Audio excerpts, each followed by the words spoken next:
Hello students, today we are going to discuss mutual inductance of two long coaxial solenoid. Okay, what the mean of coaxial solenoid? That means the axis of both solenoid are same. Okay, will be same. That means if I draw a solenoid, if I draw a solenoid having length L, okay, having length L, and if another solenoid, having same length but radius is different, that means that solenoid must be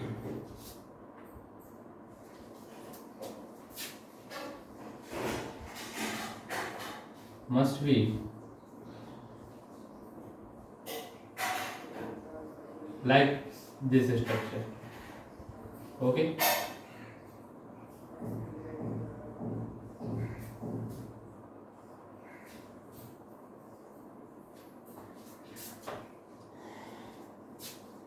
if I denote S2 as solenoid having radius R2, S2 is the solenoid having radius R2, and S1 is solenoid having radius R1, and in this situation R2 greater than R1. Okay, in this situation we write R2 greater than R1 because solenoid S2 is greater than is bigger in radius than solenoid S1. Okay, we imagine the current I1 flows from S1 and I2 flows from S2. Okay, I1 flows from S1 and I2 flows from S2. Okay, now if I talk about M12, what's the mean of it? The mutual inductance of solenoid S1 with respect to solenoid S2. Okay, this is means mutual inductance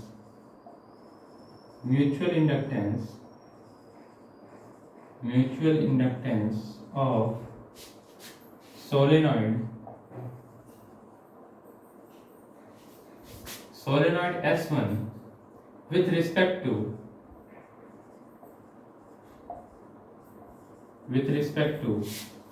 solenoid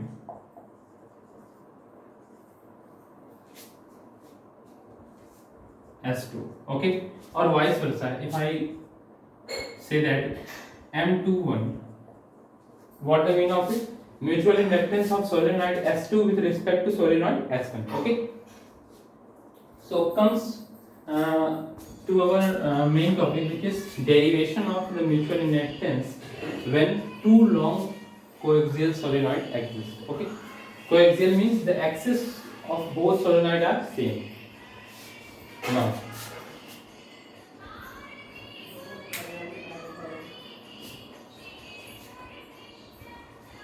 due to the time varying current I2 flows from S2, due to this current the flux induced in S1, okay, the flux induced in S1, if I talk about a time varying current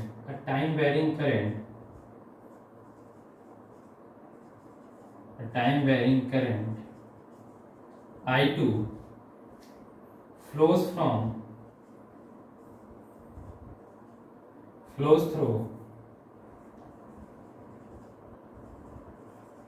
through S2, due to this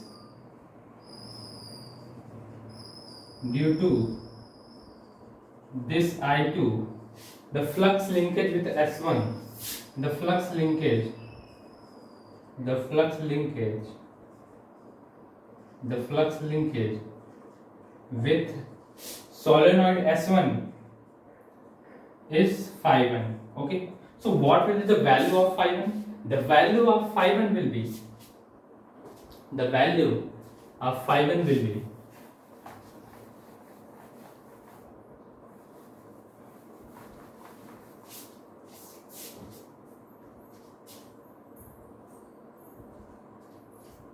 the value of phi 1 will be M21, M12 and I2. Okay, so this is the flux induced in S1 due to the current passes through S2. Okay, and what is the value of it? The value of this mutual inductance of solenoid 1 with respect to mutual index solenoid 2. Okay, and the current flows in solenoid S2. Okay, हम जानते हैं कि जो भी mutual inductance होता है वो हमेशा जो फ्लक्स प्रोड्यूस होता है वो किसी दूसरे कॉइल की वजह से होता है. That means if we draw this type to coil, then if the current flows through this coil, then a flux induced in this coil due to this current. Okay, this is the mutual inductance. Okay, so same thing we apply in our derivation. Okay, now what is the magnetic field? What is the magnetic field in coil S2 due to the current I2?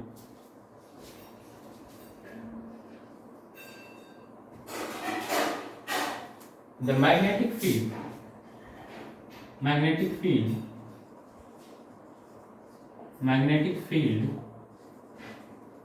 in S2 due to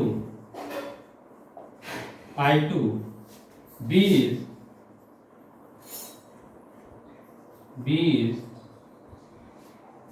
is mu naught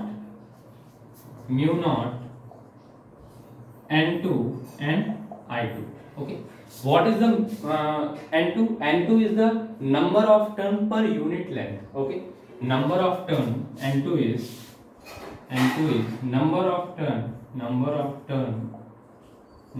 turn in solenoid S2, number of turn in solenoid S2 per unit length.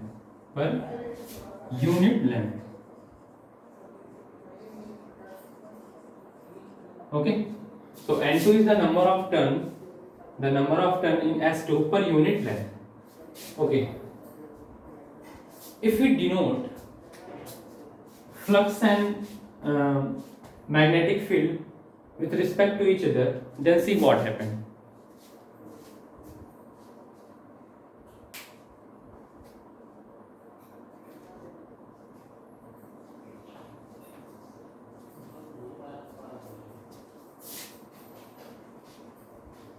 The magnetic flux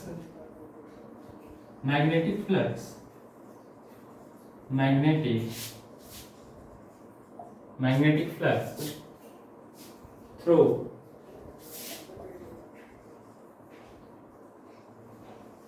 S1, magnetic flux through S1 can be also written as phi 1 equals to B2 I into B2 N and A. So this is also the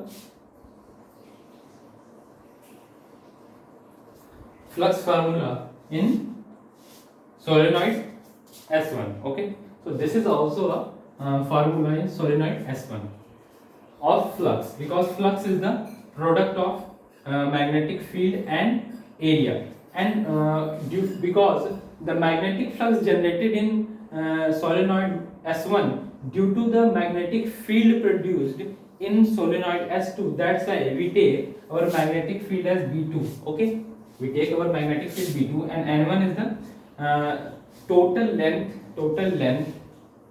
the length of solenoid 1 per unit length, the number of turn per unit length, and A1 is the area of solenoid S1.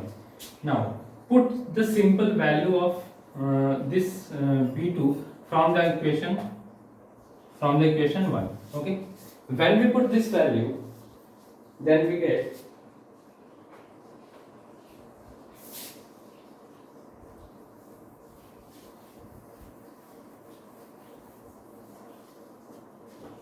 5n equals to mu naught n2 I2, and in place of n1 we can write as n1 L. Okay, in place of n1 we can write as n1 L. This is the total number of turn in solenoid S1. Okay, because the length is multiplied by with the number of turn per unit length. Okay, so this gives the total number of turn in solenoid S1, and area A1 equals to, because it is a circular type structure. Okay, that's why the area is same as circle, that means pi r1 square. Okay, because the radius of S1, radius of S1 is r1 and radius of S2 is r2. Okay, remember these things, and r2 is greater than r1. Okay, so we simply put our terms in the respect with mu naught n2 small n2 I2. Okay, and all these terms. Now what happened when we expand this equation? Then mu naught n1 n2, okay, I2 L pi r square, pi r1 square.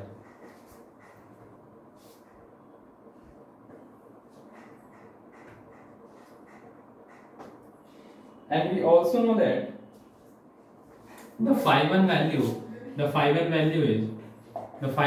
is mutual inductance of solenoid 1 with respect to solenoid S2 and product of I2. Okay, so when we simply get equal the equation number 1 and equation number 2, then we get equation number 1 equals to equation number 2, then we get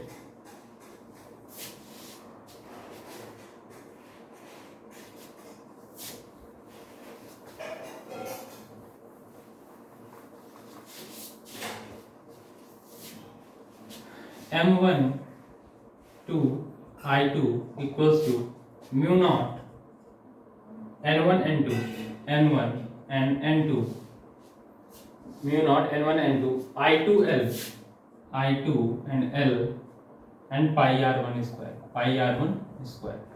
So this is the formula. Cancel out I2 and I2, then your mutual inductance of M12 becomes as M12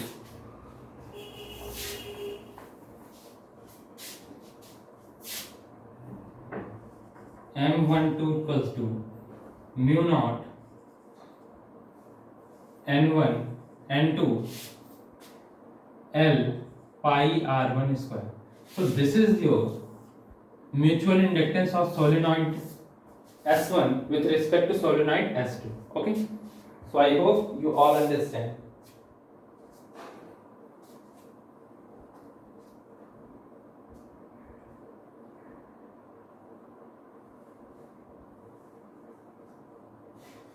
And if I say, then the mutual inductance of solenoid S2, the mutual inductance of solenoid S2, that means M21, will also equals same as M12. Okay, that means M21 equals to M12 equals to M equals to mu naught n1 n2 L pi r1 square. So this is your final formula when we get the mutual inductance of two long coaxial solenoid. Okay, so one more thing is, if we write our small n1 and small n2 as m21 equals to m12 equals to mu naught n1 upon L, because what is the mean of n1? The number of turn per unit length. Okay, the number of turn per unit length. That means it will be write as the n1, which is total number of turn, okay, and upon L, because it is the number of turn per unit length, and same as n2 upon L, and this L and pi r1 square. So this L and this L will cancel, and we get our equation as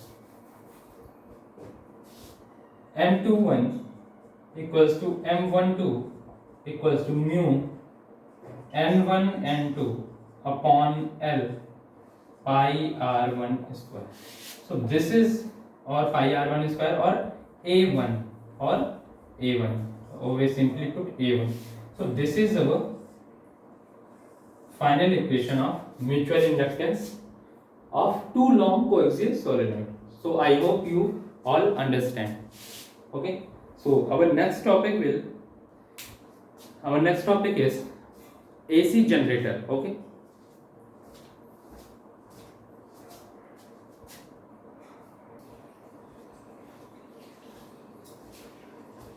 so students, our next topic is AC generator. Okay, AC generator.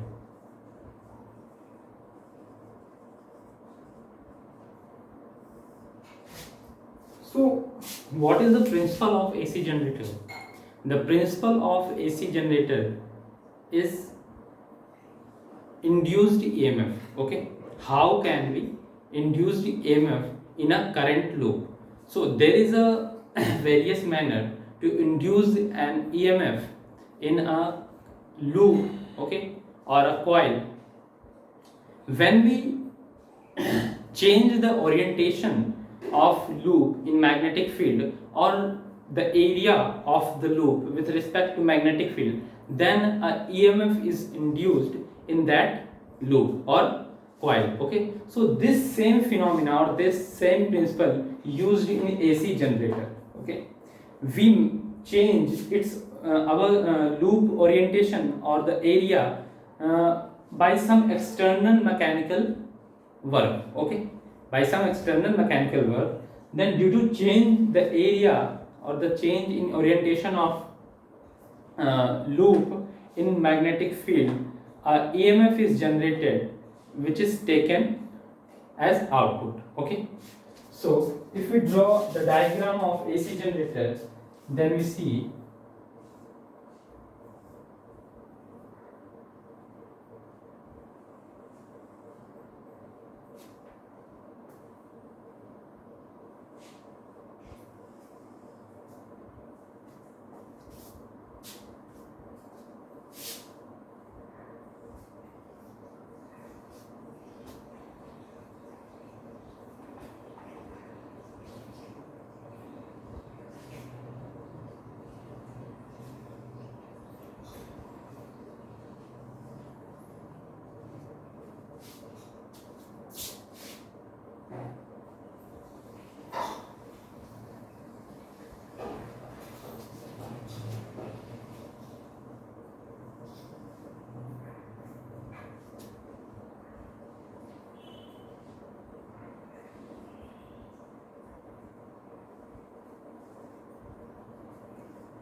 So imagine these are the two poles of magnet. That means this is the north and this one is south. Then there is a magnetic field originating from north pole and ends up in south pole. That means magnetic flux or magnetic field lines passes through this gap. Now what will we do? We simply put a current loop, we simply put a coil or a loop in between the magnetic field lines from north to south pole. Okay, from north to south pole. That means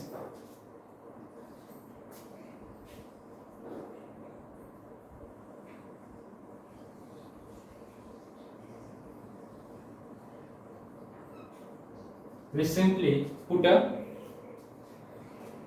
loop in this system, okay, and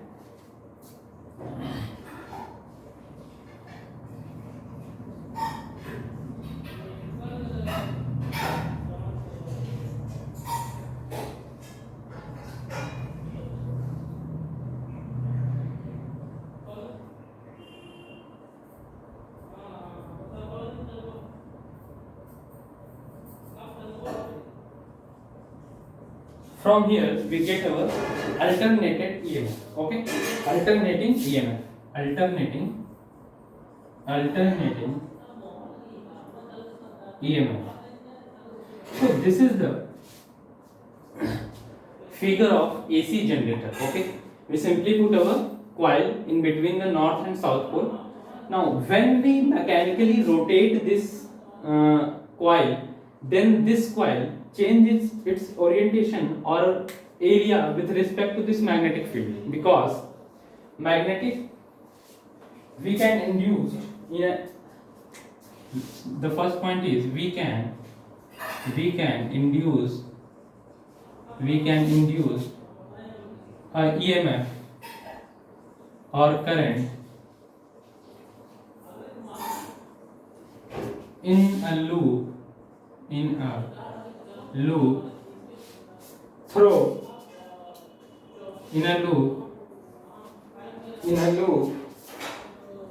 a changing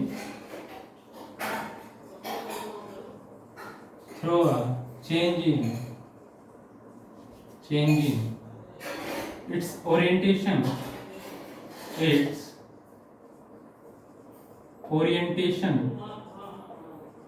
orientation or area, its change in orientation or area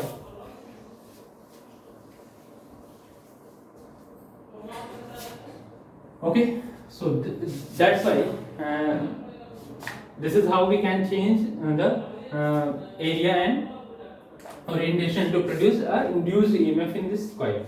Now the second point is as coil rotates in magnetic field B, the effective area of the loop is A cos theta, where theta angle between A and B, okay. A coil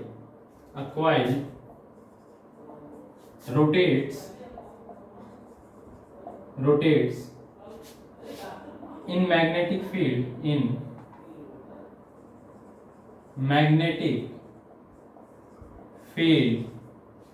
B. When coil rotates in magnetic field B, the effective area of this loop, the effective area of loop will be A cos theta, okay, where theta is the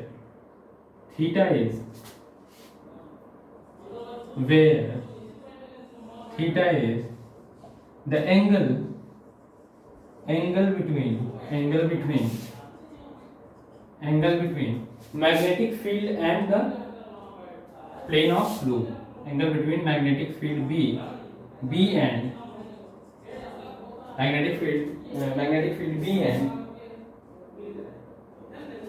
the area of the loop, B and area of the loop, okay. So this is your fundamental things which are going to help in the generation of AC current or induced EMF, okay. So we can write these things as mathematically the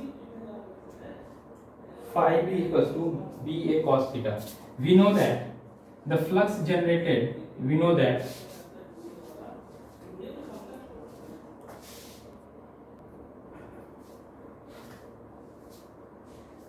now if I denote our flux which is linked with this coil, then phi B will be BA, the magnetic field produced by the magnets, and the effective area of this coil. That means BA cos theta.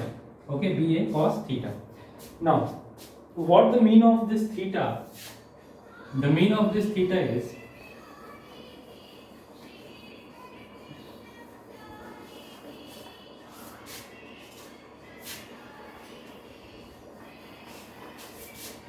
the theta will be equals to omega into t, where omega is the constant angular velocity, constant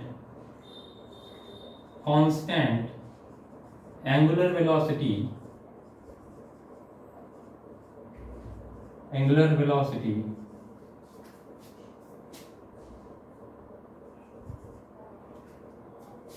of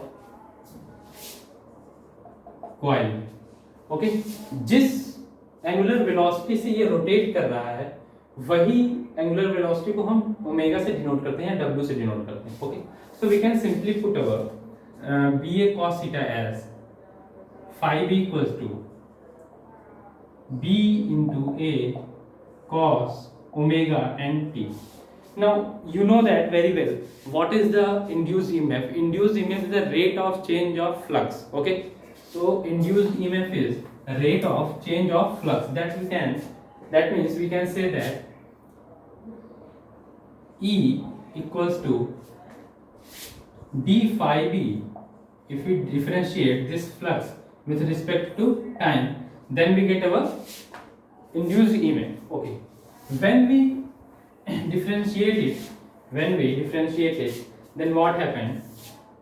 This will be, because B and A, okay, is a constant values. That means B and A, we can simply put it out. Okay, and differentiate d by dt cos omega t. Okay, so what is the differentiation of cos omega t? Cos omega t equals to minus sin omega t, and after that we again differentiate only omega t. That means we get omega. That means our equation become as, the induced EMF is BA minus sin omega t, sin omega t, and the differentiation of omega t equals to only omega. Now what the thing is, this minus and this minus become positive value. That means BA omega and sin omega t. Okay, so this is your equation. Now this value is known as the maximum induced EMF. Okay, this value is known as maximum induced EMF. That means if we say EM equals to BA omega, okay, that means our equation become as, the EMF is EM sin omega t.